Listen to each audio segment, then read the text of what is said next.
నమో శ్రీనివాసాయ నమః. నమో వెంకటేశాయ నమః. అందరికీ నమస్కారం అండి. ప్రతిరోజు రాశి ఫలితాలు తెలుసుకోవడానికి ఇంకా మన ఛానల్ సబ్స్క్రైబ్ చేసుకోకపోతే ప్లీజ్ సబ్స్క్రైబ్ చేసుకోండి. లైక్ చేసి మీ పూర్తి సపోర్టు మన శ్రీనివాస ఛానల్కి ఇవ్వండి. ఈరోజు రాశి ఫలితాల్లో గోచార్య రీత్యా వృషభ రాశి వారు ఎటువంటి శుభ ఫలితాలను పొందుతారో తెలుసుకోవడానికి మన వీడియోని మిస్ అవ్వకుండా చివరి వరకు చూడండి. ఈరోజు మీ జీవితానికి ఉపయోగపడే చాలా పెద్ద శుభవార్తని వింటారు. మీకు నచ్చిన ఒక అందమైన స్త్రీతో గడపడానికి ఈరోజు చాలా ప్రయత్నం చేస్తారు.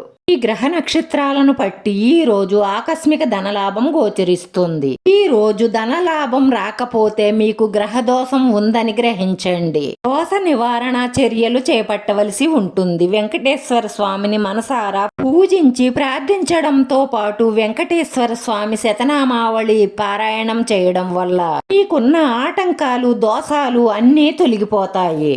ప్రతిరోజు వెంకటేశ్వర స్వామి సుప్రభాతం ఉదయాన్నే వినడం వల్ల ఖచ్చితంగా మీకు శుభ ఫలితాలనేవి కలుగుతాయి. ఈ రాశి వారికి ఈ రోజు మధ్యస్థంగా ఉంటుంది. ఆరోగ్యం పట్ల శ్రద్ధ వహించాలి. ఈ రాశి వారికి వాహన వస్త్ర లాభాలు గోచరిస్తున్నాయి. విద్యార్థులకు శుభ ఫలితాలు కలగడం కోసం విఘ్నేశ్వర స్వామి అష్టోత్తరం పారాయణం చేయడం, విఘ్నేశ్వర స్వామిని మనసారా పూజించి ప్రార్థించడం వల్ల శుభ ఫలితాలు కలుగుతాయి.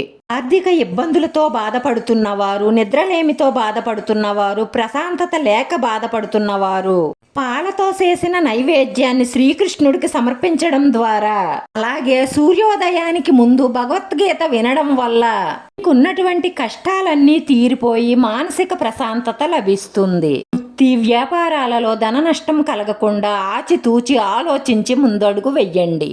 శుభకార్య ప్రయత్నాలు సులభంగా నెరవేర్చుకుంటారు. చిన్న చిన్న విషయాలు కేసికాకు పడతారు. మానసిక ఆందోళన పెరుగుతుంది. వృత్తిరీత్యా జాగ్రత్తగా ఉండడం మేలు. సహనం అన్ని విధాలా శ్రేయస్కరం. కోపం ఆవేశం వల్ల కొన్ని పనులు చెడిపోతాయి. ఇంకా మీకు ఎక్కువగా కష్టాలు వస్తాయి. నూతన గృహ నిర్మాణ ప్రయత్నం చేస్తారు. బంధుమిత్రులతో కలుస్తారు. ప్రతి చిన్న విషయంలోనూ ఆటంకాలు ఎదురవుతాయి. కుటుంబంలో మార్పుని కోరుకుంటారు. ఈ ప్రవర్తనని ఇతరులు ఆదర్శంగా తీసుకునేలా ఉండాలి. వారానికి ఒక్కసారైనా సరే ఆలయ దైవ దర్శనం చేసుకోవడం వల్ల ఆటంకాలన్నీ తొలగుతాయి. స్థిరాస్తులకు సంబంధించిన సమస్యలన్నీ తొలగుతాయి. ఈరోజు పక్కదారి పట్టించే వారి మాటలు నమ్మొద్దు. నమ్మితే ధనం నష్టపోతారు. జాగ్రత్త. వారి విషయాలలోనూ తలదూర్చకుండా ఉంటే మీరు ప్రశాంతంగా ఉంటారు.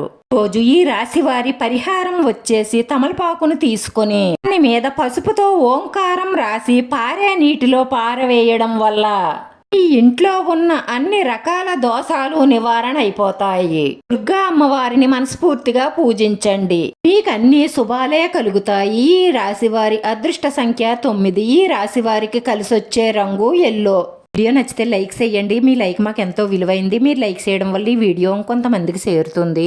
మన శ్రీనివాస ఛానల్ని ఆదరించండి. అందరికీ ధన్యవాదాలండి. నమో వెంకటేశాయ నమః.